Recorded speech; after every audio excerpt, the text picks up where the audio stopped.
O ayun, nabalitaan nyo na ba mga kababayan? Ano po, kanina pagmulat ng mata ko, nakita ko agad yung balita na gumagawa na ng hakbang. Ano, mga boss, yung kumbaga pinaka chief of staff ng PNP na si General Acorda, mga bossing, laban dito sa mga nagpapakalat ng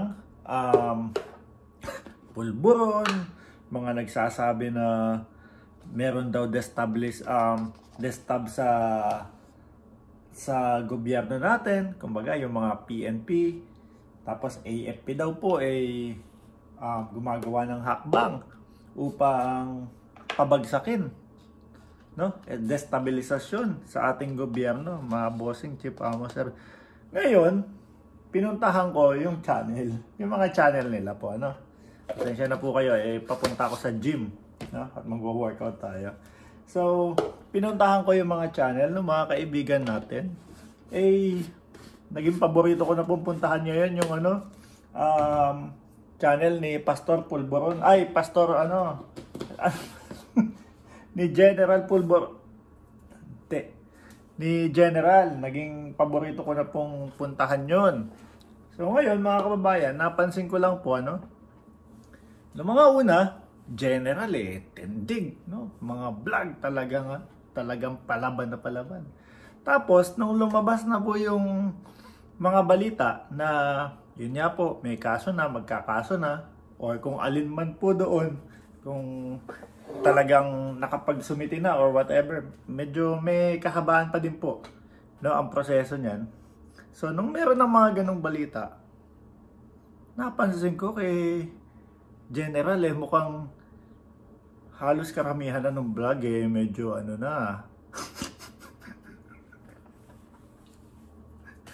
medyo na po, Bible verse na po yan medyo dumadami na po yung tipo bang parang, Lord, isave mo naman po ako dito sa nagawa kong pagkakamali. Although, hindi sila umaamin, no? Pinipilit nilang paikot-ikutin po, hindi naman po tanga yung ating mga kapulisan, yung pambansang kapulisan ng ating Pilipinas, mga bossing, chief sir. Kahit anong paikot-ikutin po nila yan, ang pagkakaintindi po ng mga pulis, ng mga AFP, pati po ang inyong lingkod, pati po yung mga manonood, ginawa. Ang pagkakaintindi pa din po namin, mga bossing, is, kinalat nyo yung balita na merong destabilisasyon ng galing sa AFP at PNP. So, yun po yung mali. So, kaya po, yung mga iniiyak-iyak ninyo na sinasabi ninyo na hinaharas kayo, wala namang pong problema na kumontra sa gobyerno basta may katotohanan. Kung sasabihin nyo, yung ikinuwento nyo, opinion nyo lang, parang ang layo po kasi. Parang hindi po makatotohanan. Nagkwento ka na ganito na yung mga tao, tapos biglang naging opinion mo lang. So magulo po. Siguro ang gawin natin, pagpasensya nyo na po siguro kahit na gawin mong 24 oras ang vlog mo, tapos puro vigil, puro pagdarasal, hindi ka papakinggan ni Lord. Kasi alam mo sa sarili mo na walang katotohanan yung binlog mo. Diyos ko po, Lord. Sayang, no? Ang ganda ng titulo mo General. Ang lupit ng mga bara mo nung nagbablog ka no? Tapos biglang yung kinahantungan mo nakinig ka sa chismis. Ano ba naman yun? Siyempre po, hindi naman sa General, kumbaga, ang taas ng tingin namin sa iyo Yung tipo bang, general to, hindi basta-basta to maniniwala sa chismis, hindi basta-basta to magbablog ng chismis nang wala siyang sapat na ebidensya. Pulburon, wala. Ang mga vlog nyo, si Tatay Digong, yun po. Ako po, mga kababayan, mataas pa din po ang respeto ko kay dating Pangulong Rodrigo Duterte. Pero hindi po ako aabot sa punto na, kumbaga, makontra lang, no?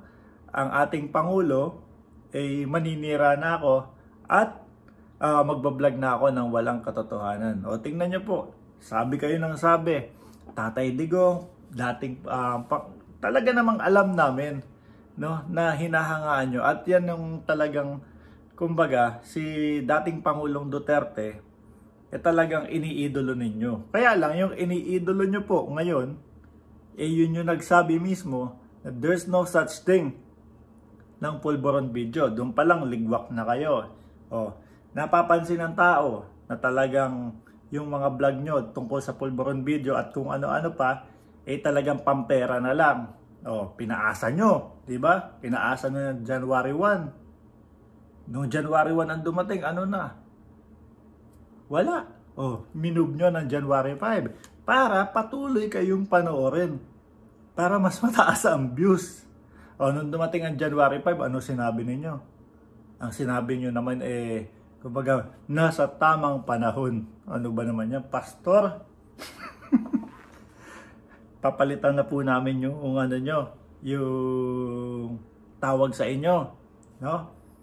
Wag na po general dahil mukhang palipat na po kayo maging pastor Papunta sa general, magiging pastor Mukhang makikita namin, madadalas po yata yung pagba-Bible verse ninyo. Hindi kaya mag-ano na lang kaya tayo dyan? Prayer meeting dyan sa vlog ninyo. Ano po? Baka medyo maiwas-iwas pa po kayo o baka medyo maawa po sa inyo yung PNP. Pero, malabo po Yung ginawa niyong vlog na yon, delikado din po yun. Bakit? Hindi ko mawari kung bakit hindi niyo na hindi niyo na-realize yun. Magdudulot ng kalituhan sa mamamayang Pilipino yun. Napakadelikado po no. Kaya para po sa akin, nako, mukhang malabo pong palagpasin ng PNP, boss. Mukhang malabo po. Tsaka yung yan kayo, yung mga nagsusulong ng desktop na yan, destabilisasyon sa gobyerno, puro masyasyonda na pala kayo. Hindi naman puro mga retirado na pala kayo, no? Pero yung mga aktibo na magserbisyo sa bayan, wala naman, mahal na mahal ang Pangulo at mahal na mahal ang gobyernong Pilipinas. Ay nako. Pastor, kapag kaganyan po nako, mali na po yung tinatahak ng landas ninyo. Ano po? Puro dasal, tapos kasinungalingan at mga kumbaga paglil lang sa taong bayan. 2 beses kayong sablay. Unang sablay, pulburon. Walang video, walang naipakita. Pangalawa naman po, itong sinasabi ninyo na pumoporma na ang AFP at PNP. No? At binubulungan na, sinasabihan na sa PBBM na mag-resign. Wala naman pala. Kaya, ang tawag talaga doon sa mga viewer ninyo, uto-uto. Kasi ilang beses na kayo sumablay, nagpapauto pa din sa inyo.